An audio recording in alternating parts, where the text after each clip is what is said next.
mistakes were made. I have regrets. What's going on? Today I'm reviewing the first book I read in the month of July, and the only one thus far is The Devils by Joe Abercrombie. What I have here is the Broken Binding edition, which is really cool. I haven't had this sitting out in the actual dust cover because I don't like reading with the dust cover. So the entire time reading, it looked like this just on my side table. Overall, what I want to do is just give a spoiler-free and then light spoilers after that of my feelings on this book. I finished this book in 10 days about. I finished it right around the 9th or the 10th of July. Overall, it's not what I wanted it to be. Just as my flat out score off the top, I'm giving it 2.5 out of 5 stars. What I want to talk about is kind of what things did work for me that maybe someone like you watching could enjoy and come out of it, and then what didn't work for me overall. So first off, if you haven't heard about this book, what it is, it's a story of in a sort of altered into a fantasy world, it's a very modern, medieval, like 13th century Europe. We're starting off in the Vatican, and there's a girl who is a princess who is found. Her name is Alex, and she's supposed to be the Princess of Troy. Sort of world things didn't happen. Fall of Carthage, I believe, is the sort of big change in the versus actual world versus this world. And pretty much the whole goal of the entire book is the Vatican wants to get this princess to Troy and have her take the throne. And how is the Vatican doing that? Well, the Pope has their own, and the Catholic Church has their own devils, thus the name of the book, The Devils, which is like a cast of characters, kind of like the Suicide Squad movie, where there's a vampire, there's a necromancer, there's a elf, who in this world, like elves are deemed as evil, and who am I forgetting? Oh, a werewolf and a cursed knight who can't die. So they're going on this adventure to bring him forward, bring her to Troy. That's the whole plot. What I did enjoy was the choice of characters. I do think that it was a really cool concept. That's why I went and bought like this Broken Binding edition, first ever Broken Binding edition purchase, just because one, I loved the other two Joe Abercrombie books I've bought previously. Can't speak highly enough of them, of the first Law trilogy that I'm 2 out of 3 through.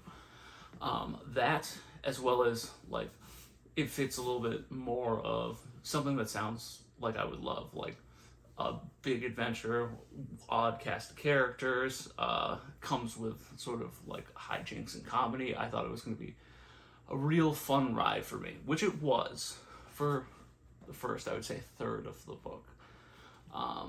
But still remaining on the positives. I do think the comedy does have its big hits throughout. Like there are jokes that land that will make you laugh out loud. A lot of sort of crude humor that I think does hit in some points. Sometimes it doesn't, but it's fun. And then I do think the characters are enjoyable. They're like Balthazar, the necromancer, is a very fun character that is just kind of like almost a comic relief on how kind of ridiculous he is. Those are the main things I enjoyed. I do think the writing is good. Like you flow through it. It wasn't like this is nearly 600 pages and I flew through it even with my problems that I had of it. I do think it's a quick read. It's not a lot of sort of world building and pressure on that. It's not something that you're going like, oh, what's going on here? What do I have to like learn and really pay attention in the world? It's kind of like you step in and it's just a ride. Like you just go forward.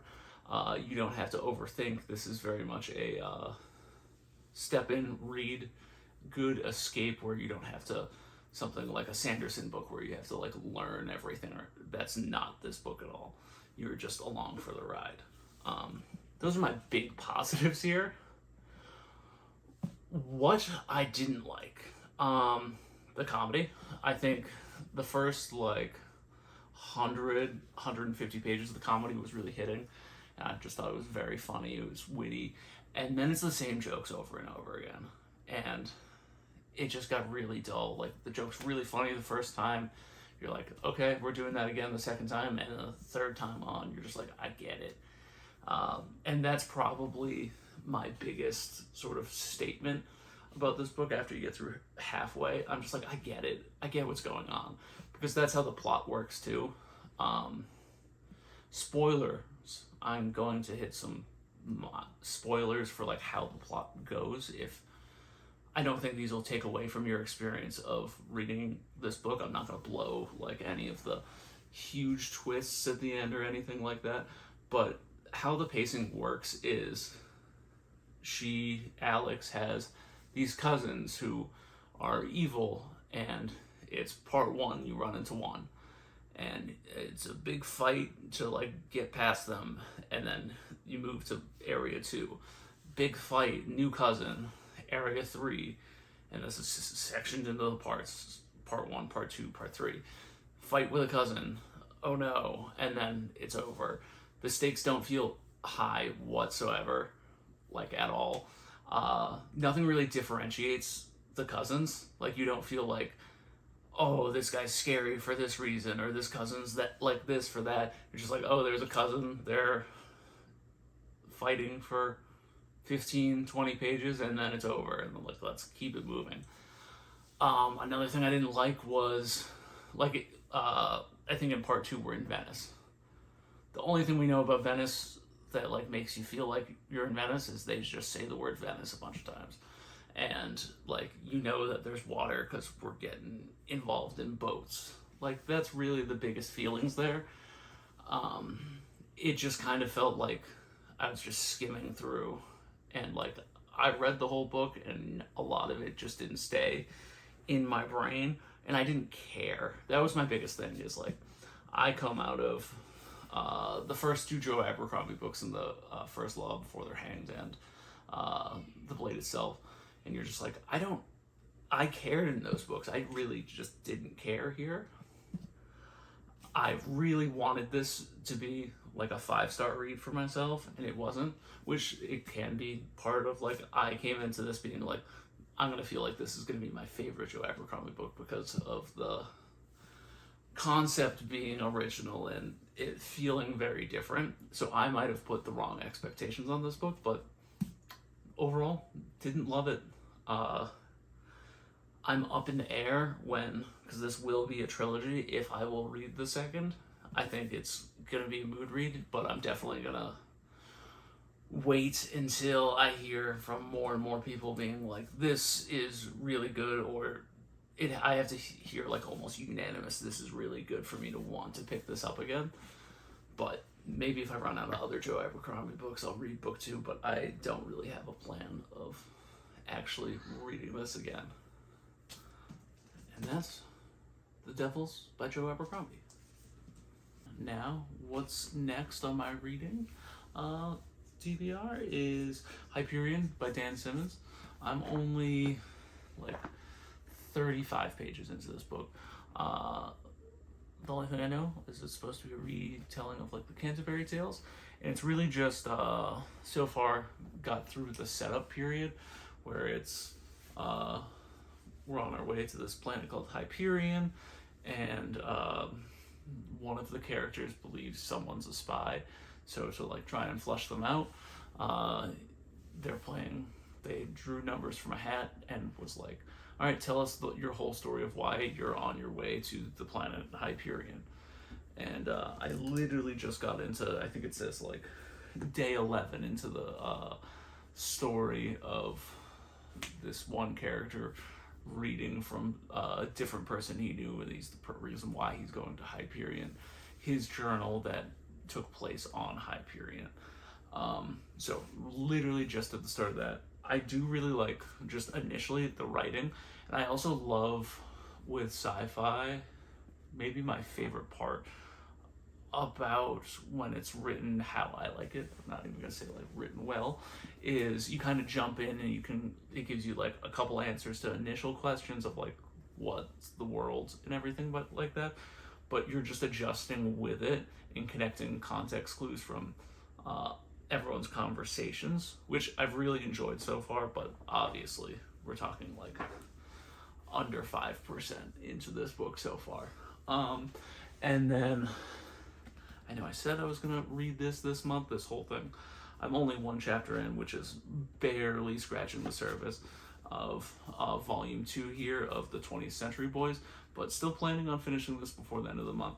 I do think once I get maybe 150, 200 pages into this, hopefully by like Wednesday, I'll knock out maybe like half of this in the second half of this week.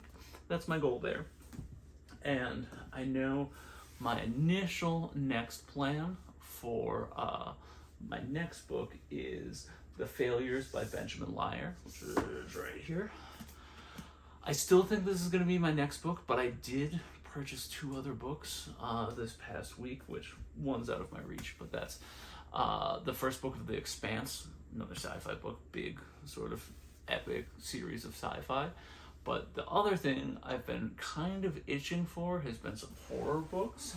So I got Ronald Malfi, which is Come With Me by Ronald Malfi. Don't know anything about this. I've just heard so many people talk about Ronald Malfi as a whole. So I'm missing sort of horror books, if you can't tell. There's like an entire shelf of Stephen King books there. And I think I want to get back into it. It's a quick read. It's under 400 pages. So if we get closer to the end of the month, if I'm not done with Hyperion before, I don't know, the 20th, I might just switch out The Failures and go with Come With Me, because it'll be a quicker read, as well as I share a Kindle account with my mom, and I recommended that she reads Pines by Pines. I'm blanking on the name, but Through the Wayward Pines series there. I had heard good things and I wanted to read it, but it felt up her alley, so I recommended she read it and then let me know what she thinks. So I also want to get to that fairly soon. So that's my update for this week. Let me know, what are you guys reading?